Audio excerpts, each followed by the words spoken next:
Sally was approached by Andrew when she was 20.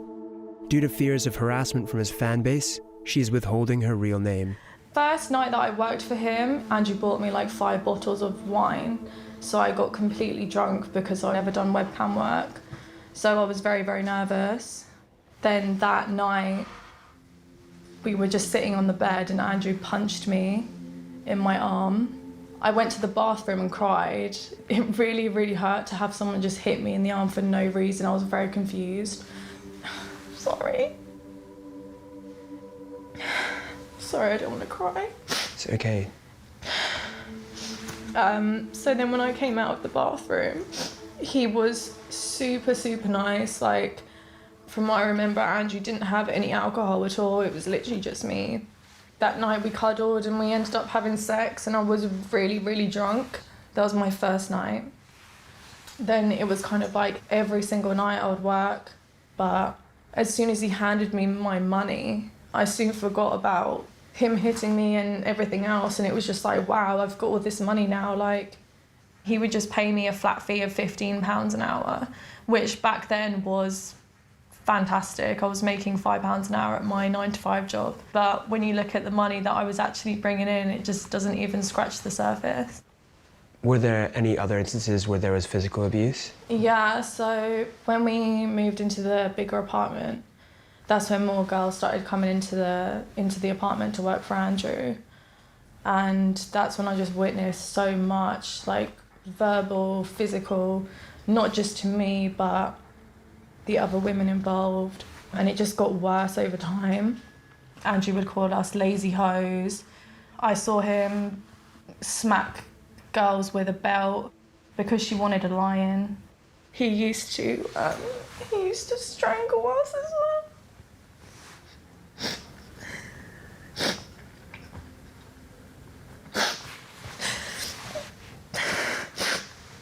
There was another time when he came into the bedroom, me and the other girl, we would sleep in the same bed with Andrew, but at this time the girl had a partner, so she was not interested in Andrew at all.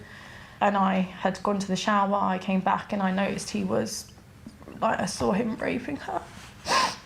And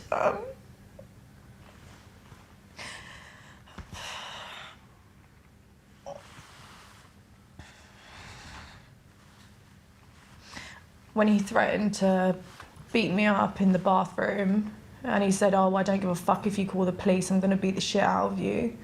That's kind of when I knew, you know, I had to get out of there.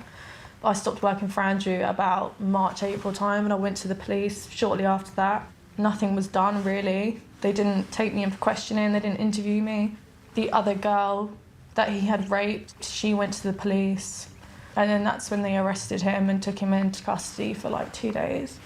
When Andrew was arrested, we were taken in for a proper interview and it kind of just got left. I would send emails asking them to update, I'd hear nothing back.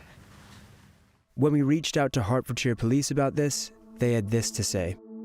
We acknowledge that there were some delays to the investigation.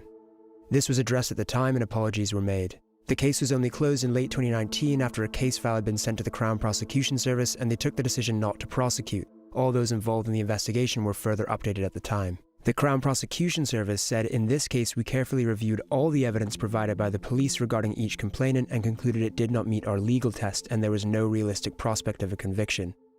We sent a letter to each complainant explaining our decision not to charge.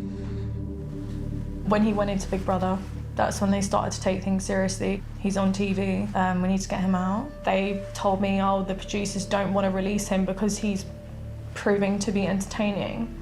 He was removed because of this ongoing police case. And it kind of just got left at like 2016.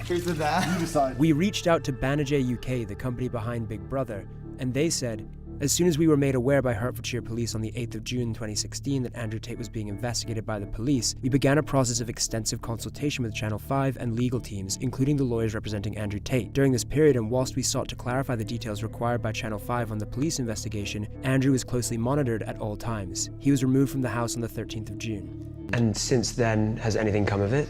Unfortunately, they turned around and just said, oh, we can't continue this case anymore. It's just insufficient evidence. We're not going to take it to court. You witnessed the rape occurring, did that not count as evidence for them? No. They openly said it's really, really difficult to prove rape. Very difficult.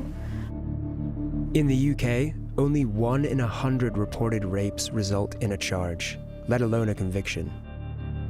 I think people have this perception that if you tell someone that you've been raped, that person instantly goes to prison. They don't realise that it's so hard to convict someone of rape.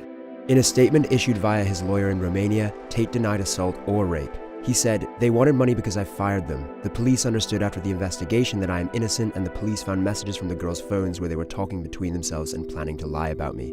Sally said, "The CPS sent a letter saying that one of the reasons they didn't charge Tate was because they found voice notes on our phones where we talked about whether we should tell the police that he gave us alcohol. We were talking about it because that is what happened. He used to get us drunk." You know, you see all these young men talking about how he's such a great guy and he's their idol and stuff, and that's so difficult to see. There are better role models out there. Don't be fooled by all the money and the nice cars and all the women. Working on yourself and becoming a better man and better mindset, yeah, but real men don't lay their hands on women.